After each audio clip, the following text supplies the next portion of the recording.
আমাদের সালাফি ঘরানার শায়েখগণ অনুসরণ করার কারণে কিছু লোক আমাদের মাদখালি ট্যাগ দেয়। এছাড়াও শাসকদের কিছু বেশি শায়েখগণের মত আকীদা পোষণ করা মুরজিয়া ট্যাগ লাগানো হয়। এক্ষেত্রে আমাদের করণীয় কি? এটা একটা সুন্দর প্রশ্ন। দুইটা শব্দ আসছে, একটা হলো মাদখালি, একটা হলো মুরজিয়া। মাদখালি জিনিসটা কি আসলে হেরা নিজেরাও জানে না। যারা আপনার ট্যাগ দিচ্ছে না, আমি শিওর ওরা জানে না। শেখ রাবি বিন হাদি বিন ওমায়ের আল মাদখালি হাফিজাহুল্লাহ, তিনি মক্কাতে একজন বড় আলেম। উনি মদিনা ইউনিভার্সিটি একজন টিচার ছিলেন, আমাদের ওস্তাদ। তো উনি বাতিলের বিরুদ্ধে কঠোর, বেদাত সহ্য করতে পারেন না। কোনো বেদাত করলে কেউ সহ্য করতে পারে না। বাতিলের বিরুদ্ধে তিনি সোচ্চার সাথে সবসময়।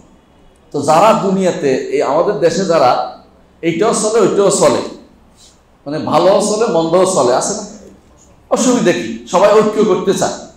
ঐক্য, এই ঐক্য যত সে আল্লাহর ইমান শুদ্ধ নাই, আসমাত সিফাত শুদ্ধ নাই, তাওহীদুল আসমাত সিফাত শুদ্ধ নাই, ইমানের মধ্যে ভুল করতেছে, ইমানের অর্থও জানে না, আকীদার ক্ষেত্রে পুরো ভুলের উপর আছে, সাহাবায়ে কেরামের সমালোচনা করে বেড়ায়, সাহাবায়ে কেরামকে বিভিন্ন রকমের ট্যাগ দেয়, ওদের নিয়ে এক করতে চায়। আমরা যখন শেখে বলে যে এগুলি হবে না, আকীদা শুদ্ধ করে আসে।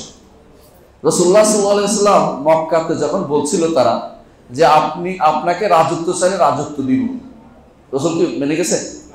কি বলছে? না, আমি তো লা ইলাহা ইল্লাল্লাহ চাই, বাস্তবায়ন চাই। কালেমাত লা ইলাহা ইল্লাল্লাহ বাস্তবায়ন যদি হয়, তো এই যদি ট্যাগ হয়, এটা বললে যদি কেউ মাদখালি হয়, তো সব মানুষ মাদখালি হয়ে যাওয়া উচিত। কি বলে? ঠিক না? কারণ লা ইলাহা ইল্লাল্লাহ বাস্তবায়ন ছাড়া আপনি কি করবেন? দুনিয়া সব একত্র হলে কোনো লাভ নাই।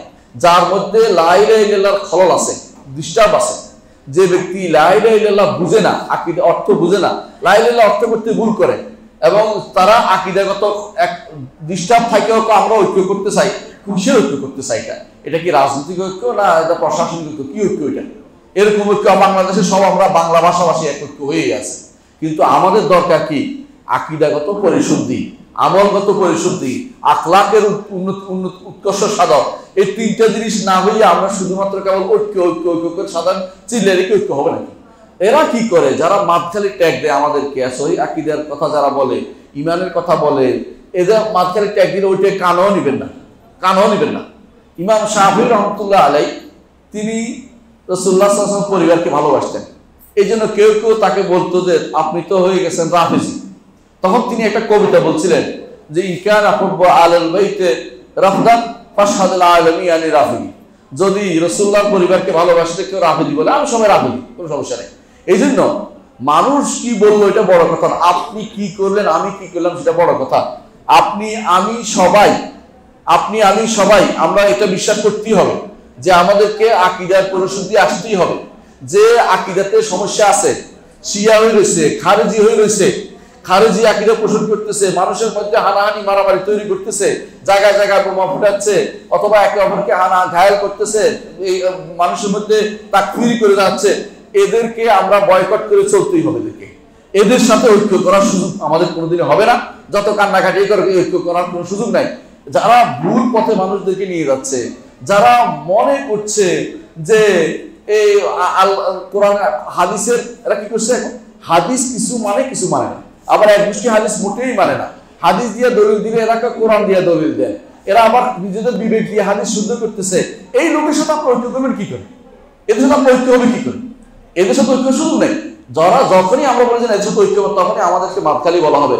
ওই মাদখালি আমার গলা, আমার এই মাদখালি আমি গলায় ধারণ করি, কোনো সমস্যা নেই আমার কাছে, আপনারা ধারণ করবেন এটা। কারণ হচ্ছে এটা আকীদা মজবুত থাকতে হবে। যে পর্যন্ত আকীদা শুদ্ধ হবে না, মানুষের সাথে আমার এই ঐক্যের দরকার নাই।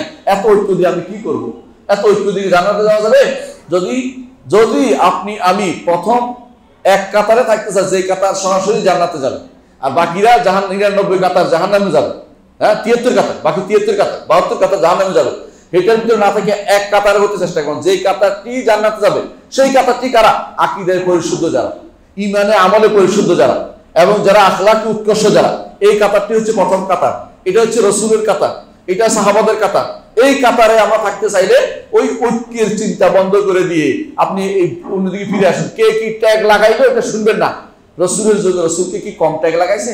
কি বলতো? কবি, শায়ের, মাজনুন, পাগল, জিনে ধরেছে, মাস আছে জিনে ধরেছে, এর এই অমুকে রাই আছে, জিন একটা আছে ওর সাথে, ইত্যাদি ইত্যাদি। রসুলকে কোনো কথা কম বলে নাই। রসুলকে এটা গা পাচ্ছে, রসুলকে উল্টা কারে কিছু বলছে বলে নাই, বলতে থাকুক, এক সময় হক কথা জানলে ঠিক ফিরে আসবে।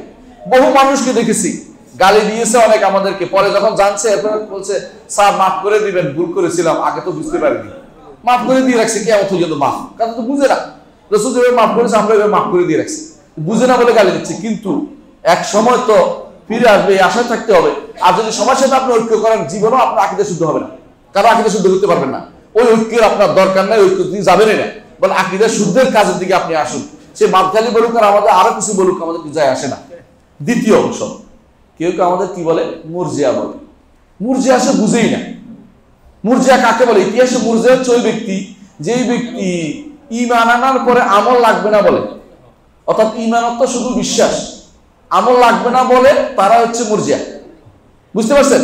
তো অথচ এরা যারা আশারি মাতৃদি দুনিয়া ভরে গেছে, এদের সমস্ত মাদ্রাসা দুনিয়া ভর্তি সব আছে এরা এদের নিকট ঈমান হচ্ছে শুধু বিশ্বাসের নাম। আমরা বলি আহলে সুন্নাত জামাত, ঈমান হচ্ছে বিশ্বাস, অন্তরে বিশ্বাস, মুখের কথা, কর্মকাণ্ডের প্রতিপালন। আমরা মুরজিয়া হলাম কি করে? মুরজিয়াতে তোমরা আমলকে ঈমান অন্তর্ভুক্ত মনে করো না। যদি তোমরা বলো আমল ঈমান অন্তর্ভুক্ত, তাহলে তোমাদের সাথে আমাদের তো বিরোধ হতো না।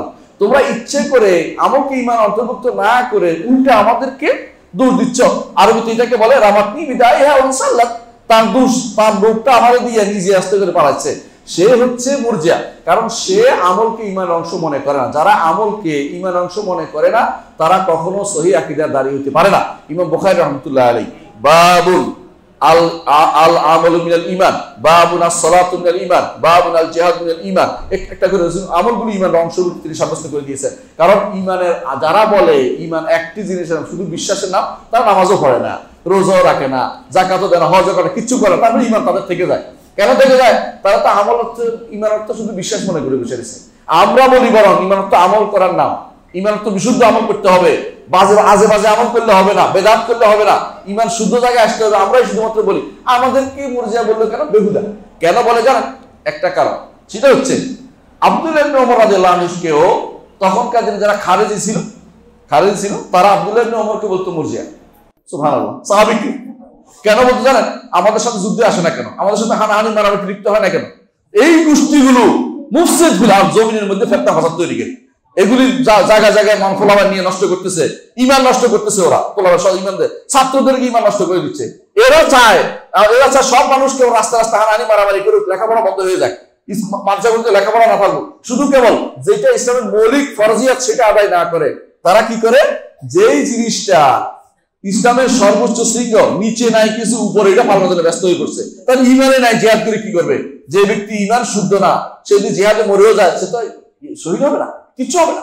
ঈমান শুদ্ধ না করে যারা ওইদিকে গেছে, আমরা এটা বলি যে ঈমান শুদ্ধ করতে হবে, এই জিনিসটাকে সবসময় সাথে রাখতে হবে। এটা গুরুত্বপূর্ণ একটি মাসআলা, লম্বা উত্তর দিলাম।